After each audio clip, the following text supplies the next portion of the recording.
महाकौशल में इस वक्त हम मौजूद हैं जबलपुर में, और महाकौशल में आखिर कौन किस पर भारी है, क्योंकि 38 सीटों की अगर बात की जाए तो बड़ी डिसाइसिव सीटें महाकौशल की होती हैं। महाकौशल से पिछली बार कांग्रेस को ज़्यादा जिसे कहें परफॉर्मेंस ज़्यादा बेहतर था और शायद सत्ता पाने तक एक बहुत बड़ा रोल महाकौशल ने अदा किया था। लेकिन इस बार कौन किस पर भारी है ये जानने की कोशिश करते हैं, और बड़े खास मेहमान हमारे साथ मौजूद हैं। प्रभात साहू जी हैं, पूर्व महापौर हैं, महाकौशल विकास प्राधिकरण के अध्यक्ष भी रहे हैं। बहुत बहुत स्वागत करते हैं आपका प्रभात साहू जी हमारे साथ जुड़ने के लिए।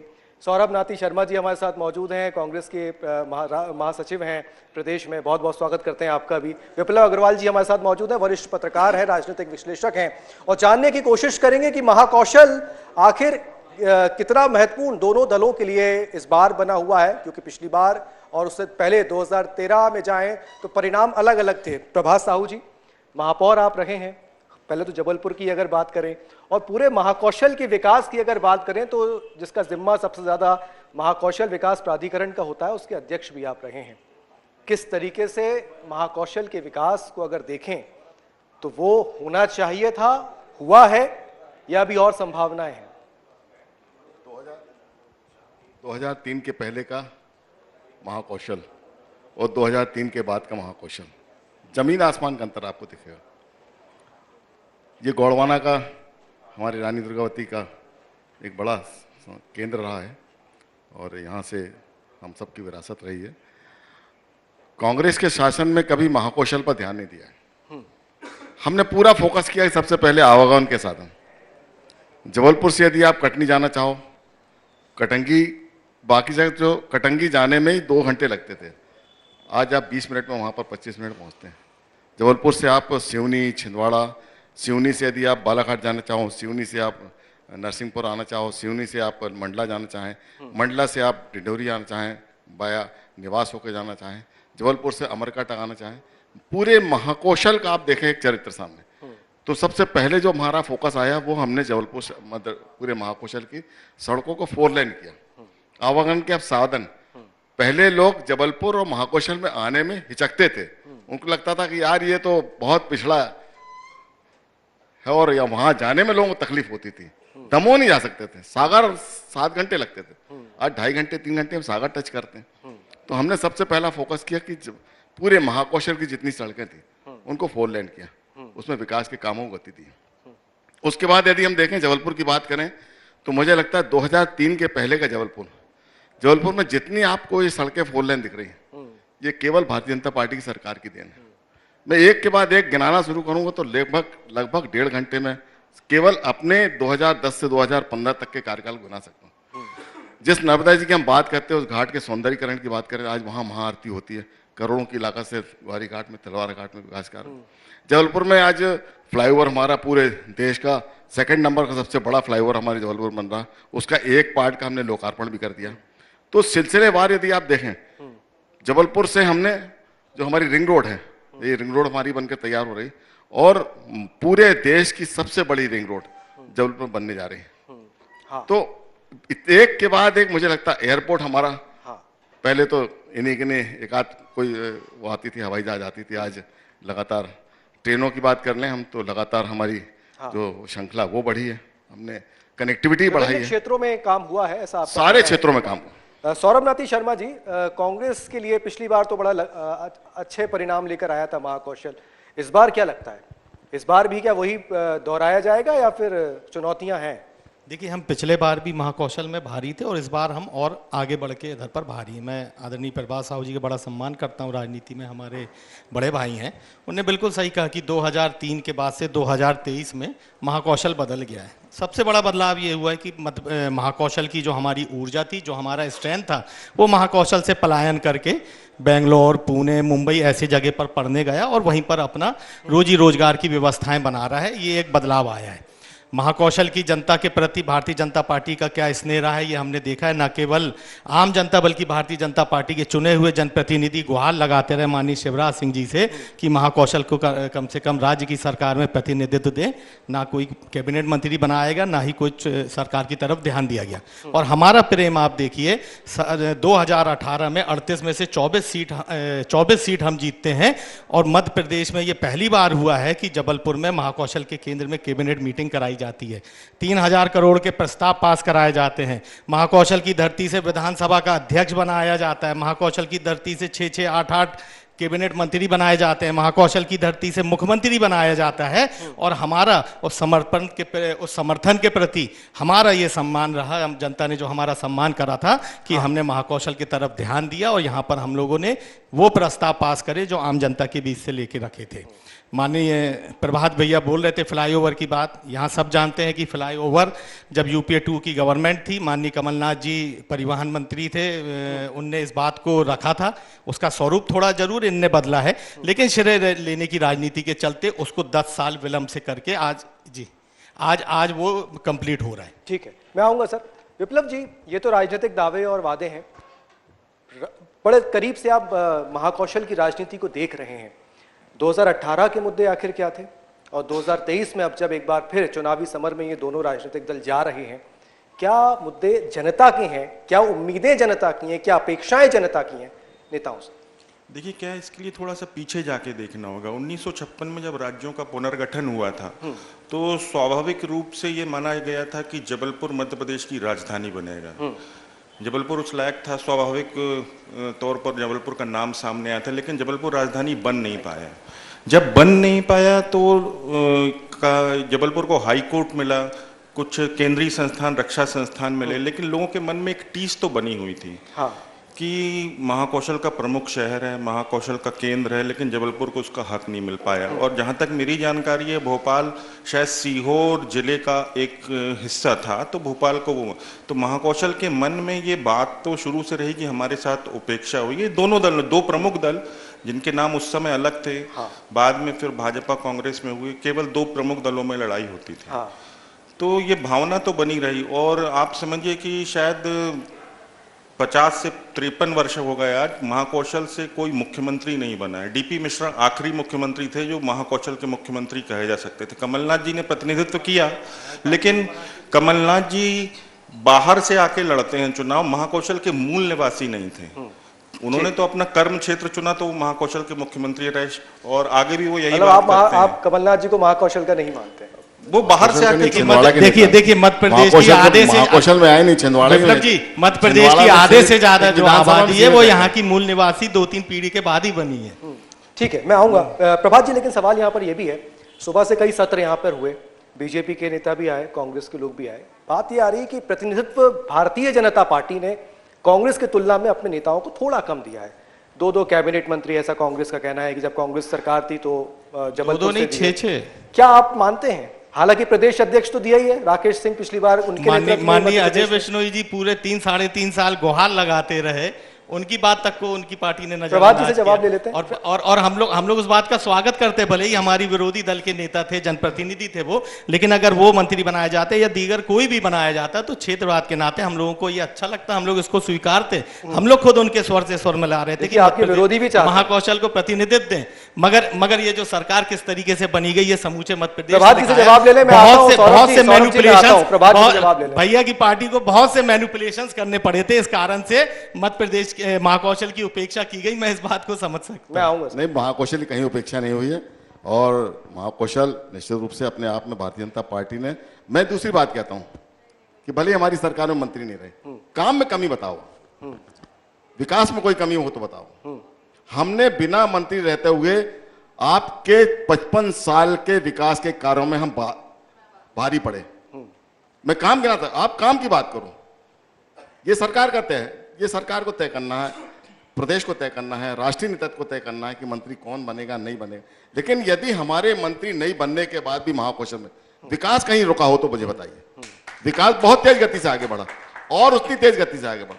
वो कैबिनेट की बैठक कराना, जबलपुर में आपने कैबिनेट की बैठक करा लिया तो जबलपुर की जनता को इससे कि आप तो आए, खाए पिए और निकल लिए, बढ़िया नाश्ता किया सबने, खूब बढ़िया ऐश किया जबलपुर में आकर। तो कैबिनेट की बैठक नहीं थी, वो टूरिज्म बैठक देखिए थी। कैबिनेट की बैठक आपने करा ली, बहुत अच्छी बात।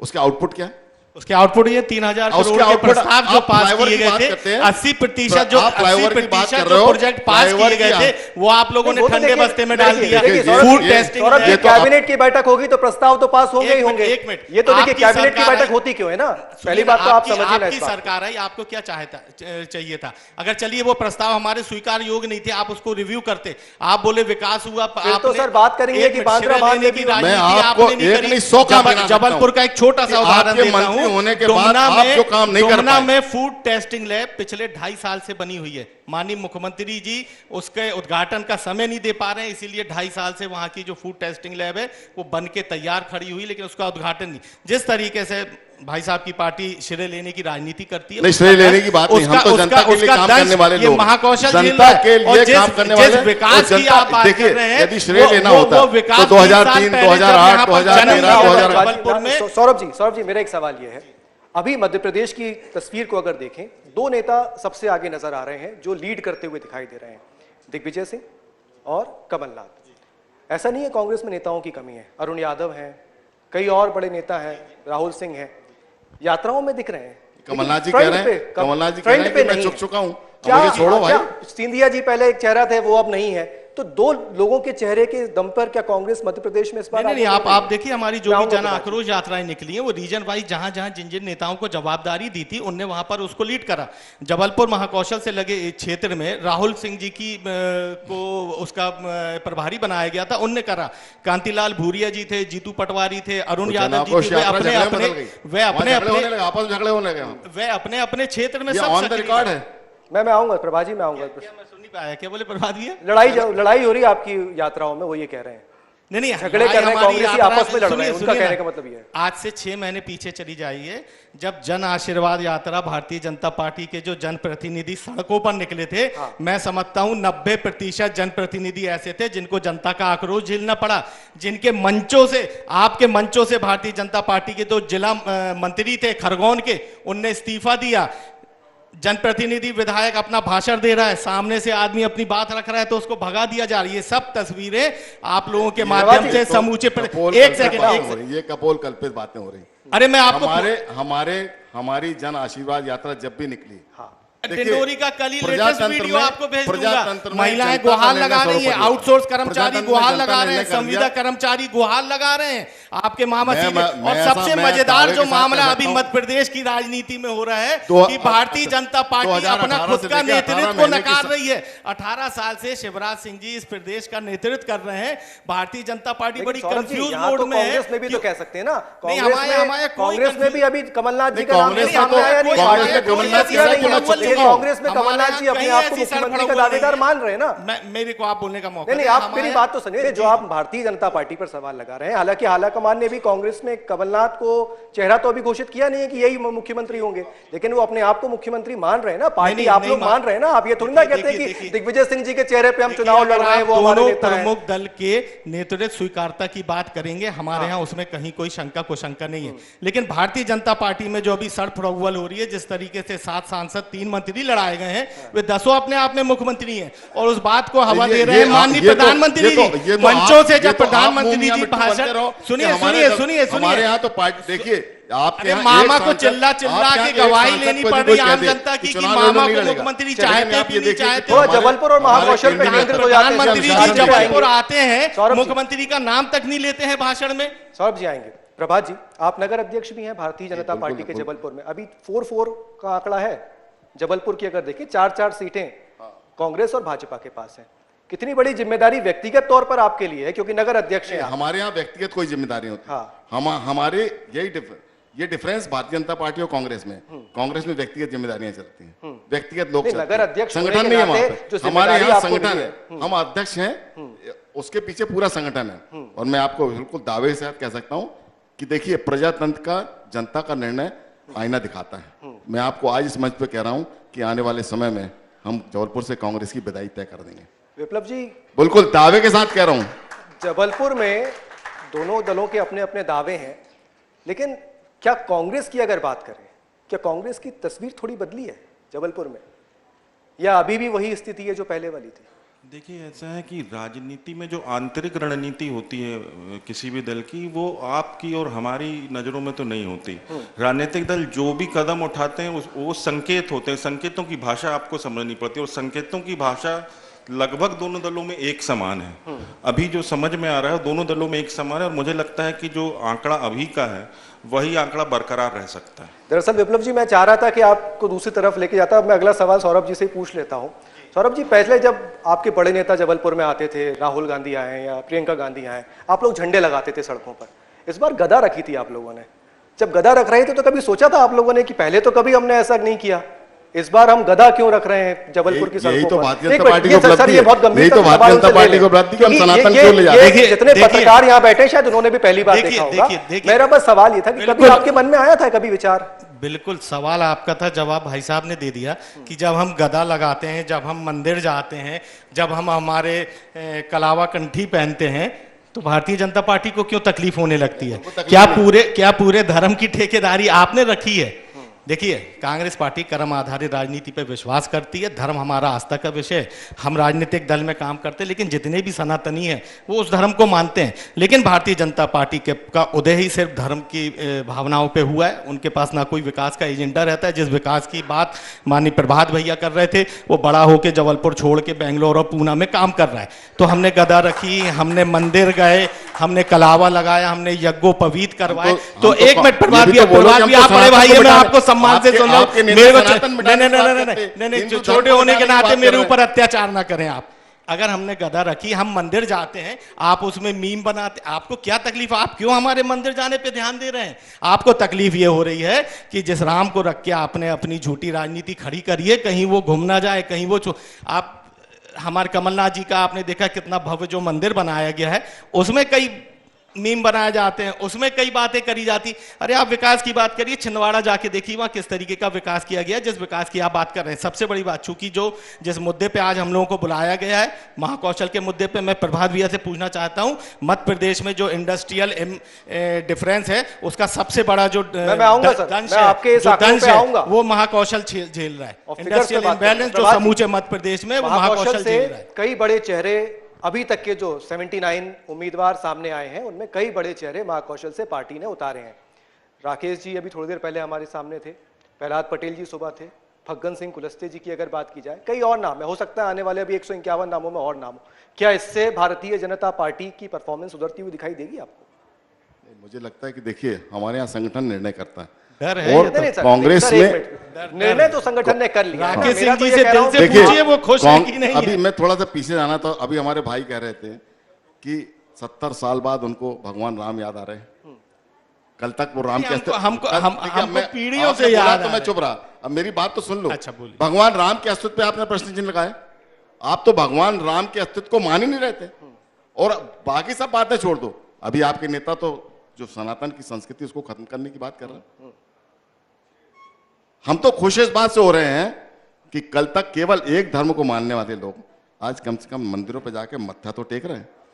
जब नवरात्रि आती तो दुर्गा उत्सव समिति में आप जाकर वहां पंडालों पे फ्लैक्स लगा रहे हैं। ये आजादी के 70 सालों के बाद हुआ है।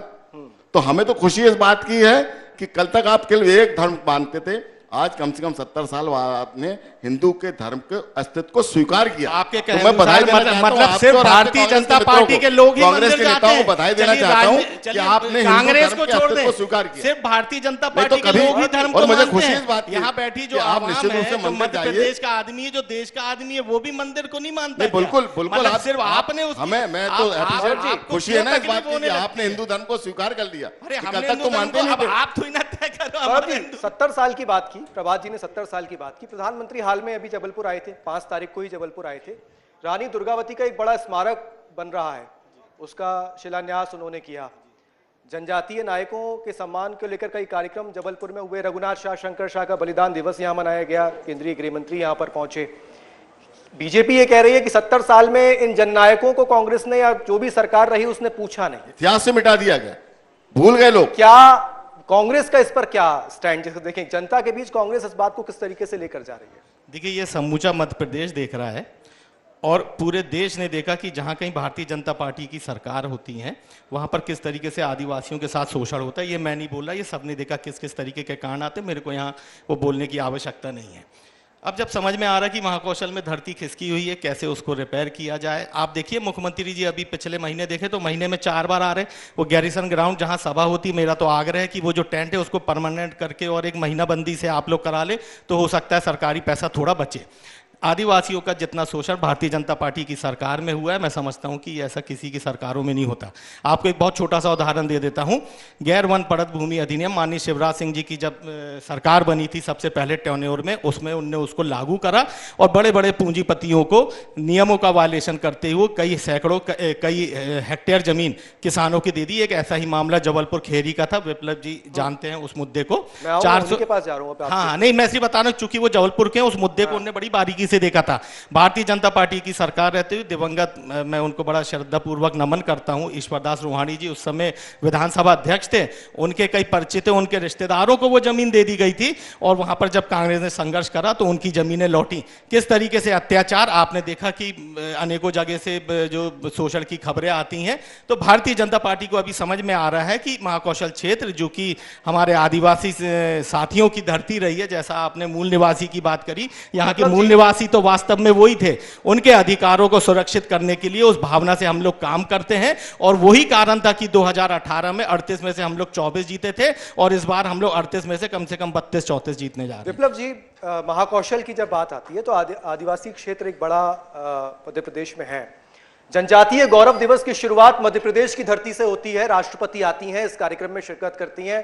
पेसा अधिनियम की अगर बात करें तो वो मध्य प्रदेश की सरकार लेकर आती है। मुझे ऐसा याद आ रहा है मुख्यमंत्री ने कहा था 14 या 17 घोषणाएं थी जिनको पहले किया गया था, उनको भी पूरा कर दिया गया। पेसा नियम, जनजातियों के गौरव की बात, क्या मध्य प्रदेश में एक बहुत बड़ा फैक्टर है? देखिए ऐसा है कि आदिवासियों का जो वोट बैंक है, ये तो बनी बात है कि बहुत बड़ा वोट बैंक है और दोनों दल उसको अपनी तरफ खींचने के प्रयास में रहेंगे। और ये निश्चित तौर पे आदिवासियों की स्थिति पिछले कुछ दशकों में बहुत खराब थी, अब धीरे धीरे सुधर रही है, दोनों दल उस पर ध्यान दे रहे हैं। चूंकि अभी भारतीय जनता पार्टी सरकार सत्ता में है तो वो प्रयास कर रही है और उसके कुछ उसको फायदे भी मिलते दिख रहे हैं और कांग्रेस भी कोशिश यही कर रही है कि आदिवासियों को किसी भी तरीके से अपनी तरफ खींचा जा सके। तो वो प्रयास तो दोनों दल कर रहे हैं। अब ये इसका तो परिणाम क्या होगा कुल मिलाकर सामने तभी आएगा जब चुनाव हो जाएंगे और रिजल्ट आएंगे। प्रभात जी, प्रधानमंत्री ने कहा अभी हाल में जबलपुर से ही कि 11 करोड़ लोग इस देश में ऐसे थे 2014 के पहले जो सरकारी खजाने से तमाम योजनाओं का पैसा ले रहे थे। हमने सफाई की है, वो एक मुद्दा हो गया। दूसरा मुद्दा, प्रधानमंत्री ने कहा कि मध्य प्रदेश में महाकौशल की अगर बात करें तो कृषि में तो आगे बढ़ रहा है, लेकिन अब औद्योगिक क्षेत्र में आगे बढ़ाना है। क्या संभावनाएं आप देखते हैं? देखिए, हम नहीं कह रहे हैं, प्रधानमंत्री जी नहीं कह रहे हैं, स्वयं राजीव गांधी जी ने कहा था कि जो हम 1 रुपए भेजते थे तो नीचे 15 पैसे आता था। 85 पैसा हमारे भाई लोग बंदर बांट कर लेते थे। आज 1 रुपए भेजते हैं, 1250 रुपए यदि बहनों के खाते में आता है तो 1250 रुपए बहनों के खाते में आता है। 1 रुपए चलता है तो 1 रुपए नीचे तक आता है। कोई भ्रष्टाचार नहीं। प्रधानमंत्री ने कहा था ना खाऊंगा ना खाने दूंगा, आज 9 साल के बाद भी बेदाग होकर निकल रहे हैं। रहा सवाल आदिवासियों की बात कर रहे हैं, भारतीय जनता पार्टी ने आदिवासी हो, अनुसूचित जाति हो, अनुसूचित जनजाति हो, वोट बैंक की राजनीति की नहीं। यदि आपको ऐसा लगता है कि हम आदिवासियों के वोटों की बात कर रहे हैं तो आपको भैया क्यों नहीं याद नहीं आई रानी दुर्गावती की? आपने क्यों नहीं चिंता की? 2003 में हमारी सरकार बन गई थी, हमने आदिवासियों के वोट लिए, हमको आदिवासियों ने वोट दिए, 2008 में हमको दिए, तब आपने रानी दुर्गावती की चिंता क्यों नहीं की? 2013 में आपने क्यों नहीं किया?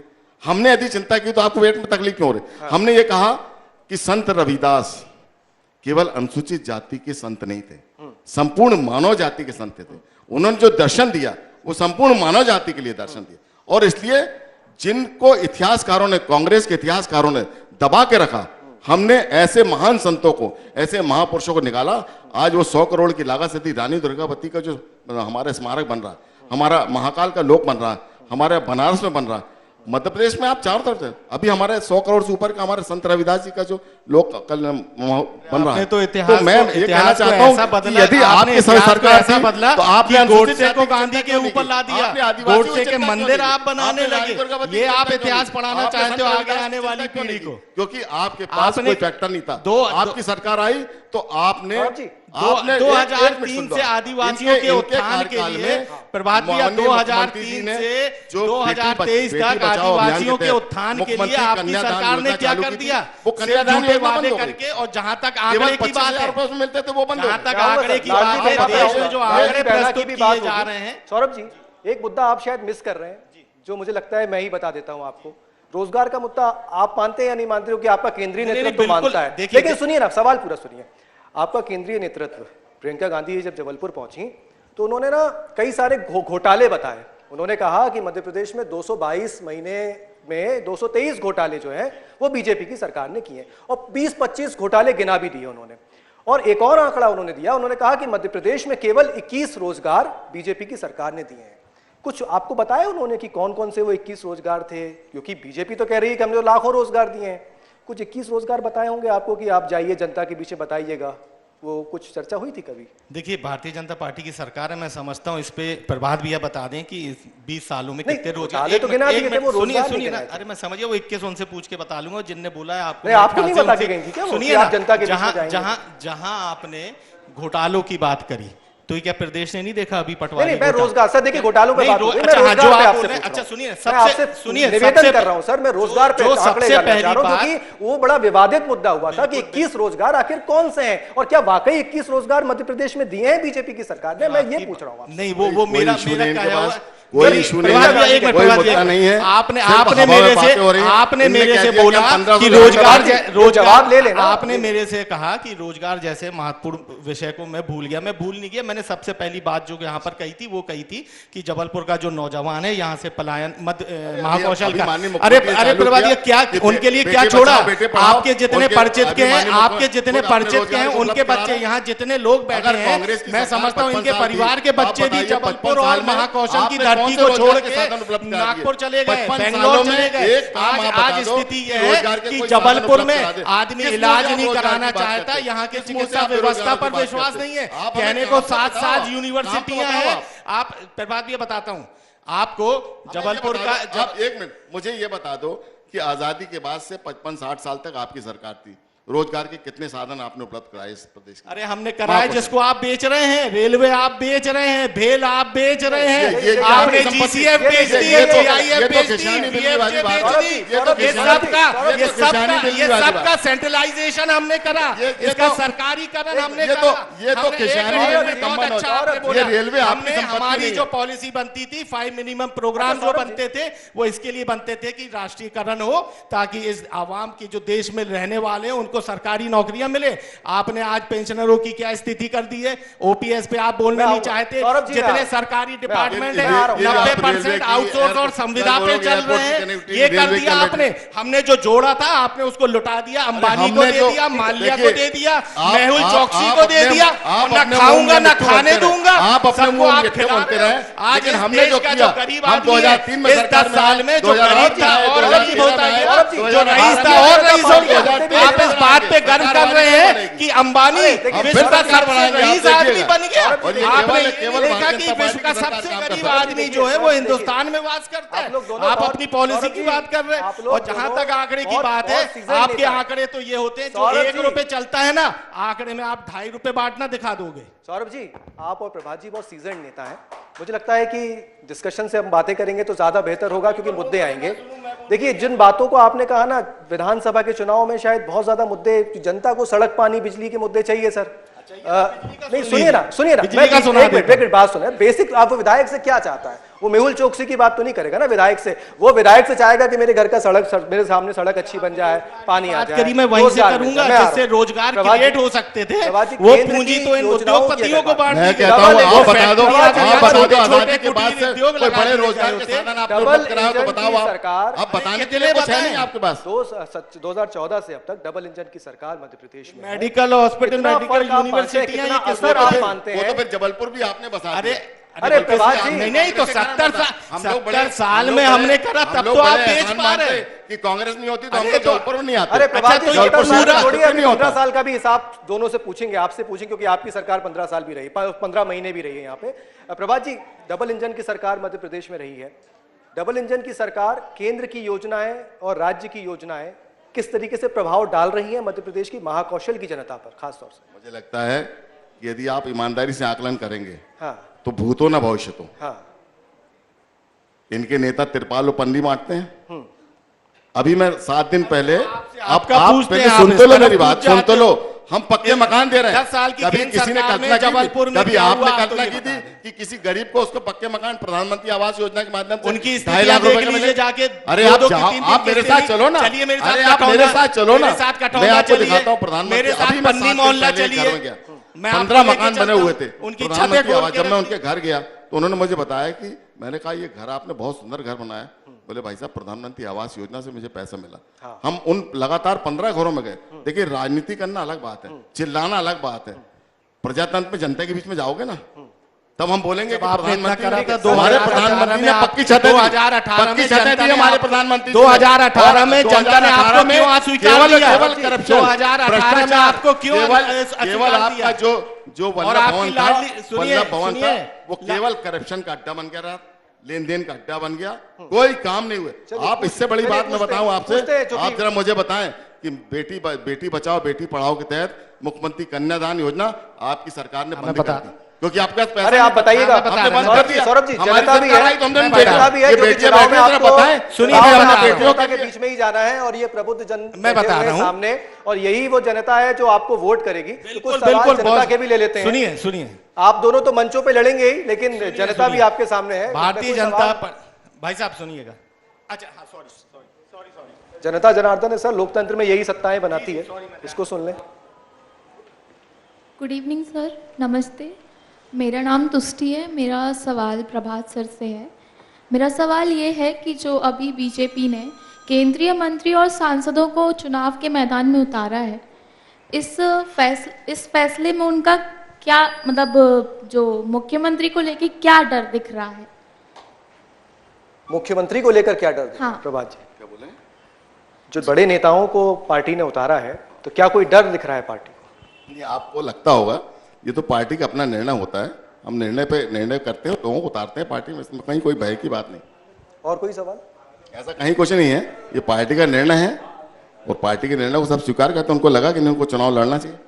मेरा सवाल सौरभ शर्मा जी से है। सर, पिछली बार जब विधानसभा के चुनाव हुए थे तो कांग्रेस सत्ता में आई सर, लेकिन सर जब कांग्रेस हम प्रदेश में देखते हैं, राजस्थान में देखते हैं, मध्य प्रदेश में देखते हैं, छत्तीसगढ़ में हमने देखा है सर, जब कांग्रेस सत्ता में आती है तो फिर उसके बाद मतलब जब चुनाव जीतती है, उसको बहुमत मिलता है, तो फिर 2 नेता जाते हैं सर, दो नेता आ जाते हैं। जैसे मध्य प्रदेश में हम बात करते हैं तो मध्य प्रदेश में यहाँ पे सिंधिया जी ने चुनाव जीतने के बाद फिर भारतीय जनता पार्टी में शामिल हो गए सर। मेरा प्रश्न आपसे सिंपल सा ये है सर कि कब कांग्रेस पार्टी राष्ट्रीय स्तर पर इतनी स्ट्रांग हो पाएगी कि वो स्टेट में अपनी पॉलिटिक्स को संभाल सके, जिससे कि प्रदेशवासियों के लिए अच्छा हो? देखिए, बहुत अच्छा सवाल आपने पूछा। इस 10 साल के पहले आप अगर देखें तो राष्ट्रीय पटल पर कांग्रेस पार्टी ही थी जो इस देश का निर्माण में लगी हुई थी। जहाँ तक आपने मध्य प्रदेश की बात करी, निसंदेह 2018 में हमसे चूक हो गई कि हम उस बेईमानी को समझ नहीं पाए और वो बेईमानी हो गई। लेकिन वो जो चूक हुई थी उसका खामियाजा हमने नहीं भुगता, उसका खामियाजा इस मध्य प्रदेश के आम मतदाताओं ने भुगता। क्योंकि कोई भी सरकारें बनती है, कोई राजनीतिक दल तो अपने एजेंडे, अपनी घोषणाएं, अपने वचन लेके जाता है, लेकिन सरकार जो होती वो जनता के द्वारा चुनी गई थी। आप सबने उस सरकार को चुना था और वो सरकार को समझ ही में नहीं आया कि कैसे उसकी चुनी हुई सरकार को लूट लिया गया, खरीद लिया गया। 15 महीने हम लोगों को काम करने के मिले। उसमें लोकसभा की आचार संहिता भी रही। काम शुरू होते होते मेरे ख्याल से 10, 11, 12 महीने हम लोग को मिले। हम लोगों ने जो वचन दिए थे, भारतीय जनता पार्टी और कांग्रेस में एक बेसिक डिफरेंस यह है कि भारतीय जनता पार्टी घोषणाएं करती और हम लोग वचन देते। कमलनाथ जी ने जो वचन दिए थे, तत्काल सरकार बनते ही उन्होंने उसको लागू करा। 100 रुपये में 100 यूनिट बिजली। मैं समझता हूं जो संपन्न यहाँ पर जितने लोग बैठे हैं, आप ध्यान करें, आपके घर के भी 100 रुपये के बिल आया करते थे। जिन बेटियों की शादी की बात प्रभात भैया कर रहे हैं, आपके ज़माने में 28,000 रुपये की सामग्री दी जाती थी। प्लेटिना करके एक मटेरियल होता है, उसको पोत के पायलों को चांदी का बोल के दिया जाता था। ये गड़बड़ी हम लोगों ने महसूस करी तो सीधे 51,000 रुपये खाते में देने का काम करा। हम लोगों ने बात करी थी निराश्रित पेंशन को 2 स्टेप में बढ़ाने की, तत्काल प्रभाव से 600 किया जाएगा, सरकार चलते चलते साल 1.5 साल में 1000 किया जाएगा, तत्काल उसको 600 किया गया। ये तो 2-3 हमने आपके सामने उदाहरण दिए। निसंदेह आपका जो सवाल है, इस बार ऐसी कोई चूक नहीं होने वाली, क्योंकि आप सब जो मध्य प्रदेश के आम मतदाता हैं भारी मतों से कांग्रेस पार्टी की सरकार बनाने जा रहे हैं, और जो हमारे काम उस समय रुक गए थे उसको तीव्र गति से आगे बढ़ाएंगे। सौरभ जी, जो आपने जवाब दिया ना, इसमें एक सवाल मेरा और जुड़ता है। कांग्रेस हर बार ये कहती है कि हमारे विधायकों को खरीद लिया गया। ठीक है, अगर विधायकों को आप पहचान नहीं पाए होंगे तो कोई दिक्कत हो सकती है। उपचुनाव में गए, ये तो लोकतंत्र है, तमाम वही विधायक उपचुनाव में गए। कई विधायक ऐसे थे जो 50,000 से ज्यादा मतों से मध्य प्रदेश में उपचुनाव में जीते थे, वही विधायक जो दल बदल के आप भारतीय जनता पार्टी में आए थे। जनता नकार तो रही नहीं है उनको, और जो हारे थे स्वीकार कर रही है। और जो हारे थे, हारने वालों की संख्या कितनी थी आप जानते हैं? 10 नहीं, 9 संख्या थी। सुनिए ना, 18 के करीब विधायक जीते थे, सुनिए ना, और उसमें से कई विधायक ऐसे थे जो 50,000 मतों से भारतीय जीते थे। जनता, अगर जनता को नकारना होता, जनता तब नकार देती ना। देखिए, लोकतंत्र में हम जब जाते चुनाव में जाएंगे ना, आप जाएंगे ना। जो मैं वही तो बोल रहा हूँ, जिस तरीके से धन बल का उपयोग भारतीय जनता पार्टी ने करा जब उनके पैरों के नीचे, सुनिए ना, आप तो उस समय दावा करते थे कि आप पूरी सीटें जीतने जा रहे हैं उपचुनाव की। आप 9 कहां से आ रहे हैं जहां से गद्दारी हुई थी, और इस चुनाव में आप देख लीजिएगा, ये आम जनता उस बात का बदला आप 9 को ही क्यों सुन रहे हैं? आप तो फिर सारों को गिनिए ना, सारों पे आइए आप। जो 50,000 से वोट चुनाव जीते हैं, आप उनको नहीं मान रहे हैं क्या? वो नहीं, और जो हमारे नहीं, जो वहां से जीते हैं, जो बेईमानी करके गए थे, वहां से 9 कांग्रेस के नहीं जीते क्या?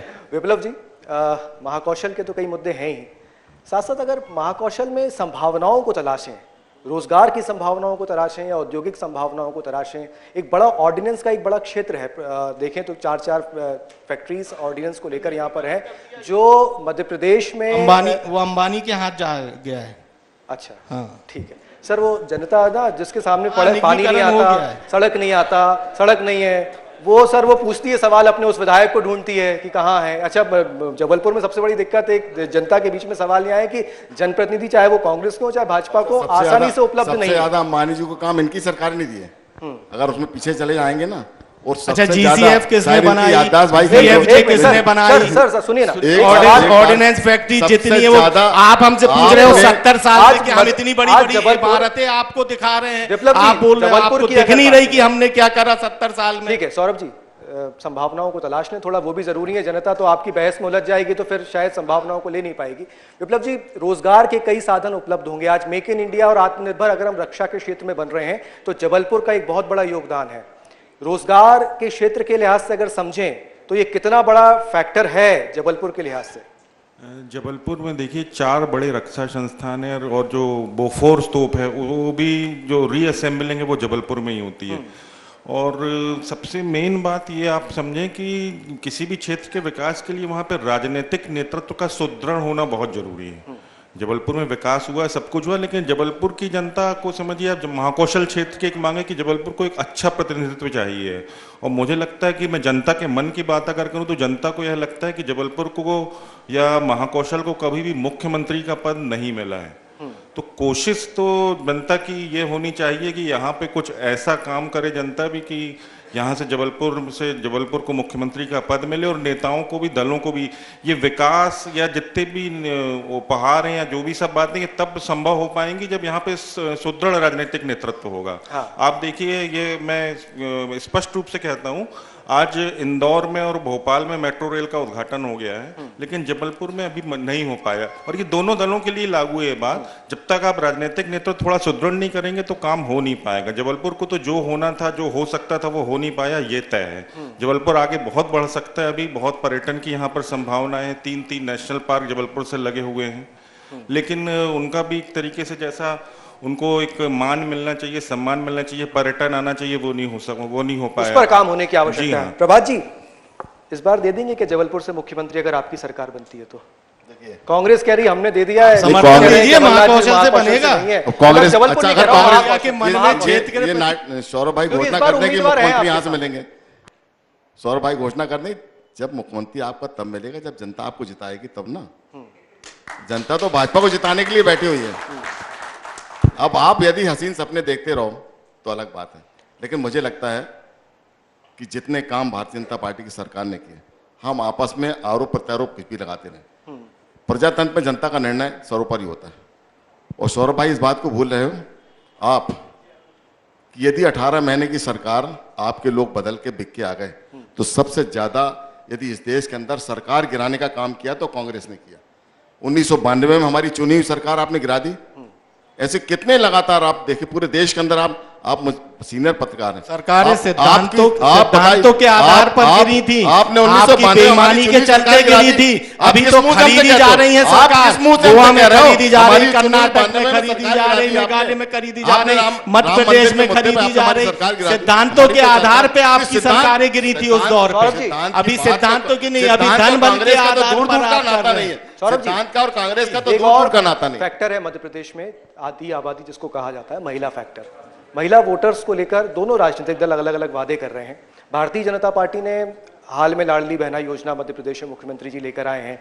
केंद्र सरकार ने हाल में उज्ज्वला योजना में जो सब्सिडी 200 रुपए थी उसको 100 रुपए और बढ़ा दिया, अब 300 रुपए हो गई है। नारी शक्ति वंदन अधिनियम हाल में संसद से हमने देखा, 3 तलाक जैसे कई मुद्दे थे। वहीं कांग्रेस की भी अगर बात करें तो कमलनाथ जी ने कई घोषणाएं की हैं।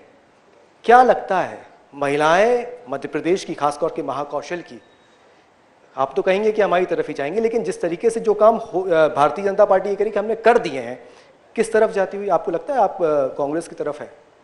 देखिए निसंदेह मैं आपको बता रहा हूँ, इस मध्य प्रदेश की जनता के अंदर एक कोफ्त है, एक गुस्सा है, एक आक्रोश है, क्योंकि जिस सरकार को उन्होंने चुना था उसको लूट लिया गया। महिला वर्ग हो चाहे पुरुष वर्ग हो, सभी का साथ समर्थन हमको मिलना है। जहाँ तक आपकी लाडली बहना की आप बात कर रहे हैं, इनकी नींद तब खुली जब नारी सम्मान योजना कमलनाथ जी ने उसको करा, और बड़ी ईमानदारी से उसके हम लोग फॉर्म भरे हैं कि जैसे ही सरकार बनती है, और उसमें ऐसा कोई ना कास्ट बैरियर लगाया गया ना एज बैरियर लगाया, क्योंकि हमारी जो भी योजनाएं थी हमारी पिछली सरकार में आपने देखा था।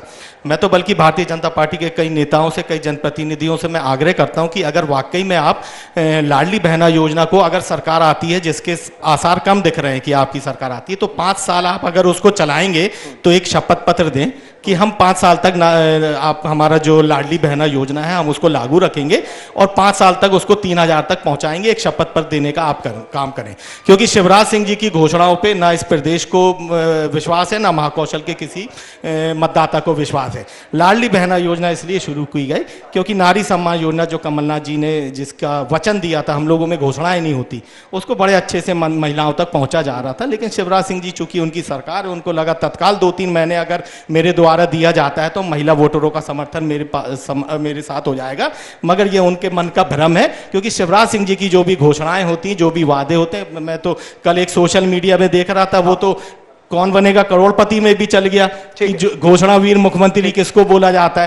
तो जिस मुख्यमंत्री का अगर ऐसा स्टेटस हो तो मैं समझता हूँ कोई भी वर्ग उन पर विश्वास नहीं करने वाला। सौरभ जी, प्रभात जी, समय मेरे पास कम है, बहुत बहुत शुक्रिया करेंगे प्रभात साहू जी आपका हमारे साथ जुड़ने के लिए, सौरभ नाथी शर्मा जी आपका हमारे साथ जुड़ने के लिए, विप्लव अग्रवाल जी आप हमारे साथ जुड़े, और मध्य प्रदेश के महाकौशल की राजनीति पर बड़ी पैनी नजर आपकी है।